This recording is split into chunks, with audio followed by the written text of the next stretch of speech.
This was a true story that happened to me in college. I was just a 20-year-old trying to keep up with my biology exam preparations when my roommate barged into our room. She was buzzing with excitement, clearly drunk. I sighed inwardly, knowing I wouldn't be able to concentrate with her antics, but I had grown somewhat accustomed to her party lifestyle. Trying to refocus on my studies, she interrupted me with a drunken giggle and a pat on the back. You see, the problem was, I was a nerd. "Come on, Jasmine, every time I see you, you're always buried in a book," she slurred, her words slightly muddled.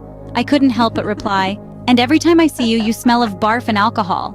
She got mad at me and said, "How about this? I'll be quiet all week if you come to this party tomorrow night at 8.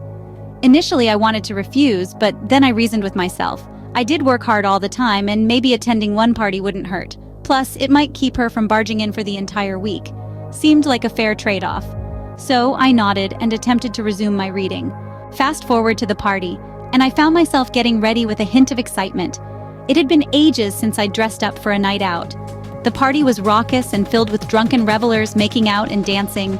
It was hosted in a large basement which provided plenty of space for the festivities. Okay, so let me spill it. I had a couple of drinks, nothing major, just enough to feel a bit tipsy. And then, out of the blue, this guy appears and strikes up a conversation with me. Gotta admit, he was kinda cute. He didn't seem wasted at all. We introduced ourselves. His name was David, tall with green-dyed hair and brown eyes that totally caught my attention. We hit it off, chatting about studying, books, and movies. Time flew by, like a good half hour just chatting away. Then he's like, "Hey, I'm grabbing another drink, you want one?" And I'm like, "Sure, why not? I'm having a blast." So he heads off and comes back with drinks. Next thing I know, we're making out in some dark corner of the party. It happened so fast, and then he drops the bomb. "Wanna come back to my place?" I politely declined, knowing exactly where that would lead. Plus, I had morning classes. He kept pushing, saying it would be fun, but I stood my ground. Eventually, he stormed off, tossing me a piece of paper with his number on it. "Fine. If you change your mind, give me a call," he muttered, leaning in close before disappearing into the crowd. After that, it's all a blur. Like, I don't even remember how the night ended. The next morning, I woke up in my college dorm, my roommate snoring away in her bed. As I got ready for the day, a slip of paper fell from my pocket. It was David's phone number. But I had more pressing matters at hand. I shrugged it off and dove into my studies. Suddenly, I felt dizzy, and the next thing I knew, I was waking up in a hospital bed surrounded by police officers and nurses. I couldn't shake off the unsettling revelation about my allergic reaction.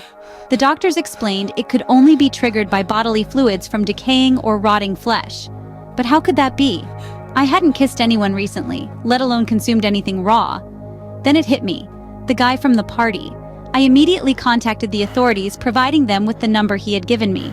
Weeks passed, and my allergies subsided, allowing me to resume my normal life. But then came a call that turned my world upside down. It was the police.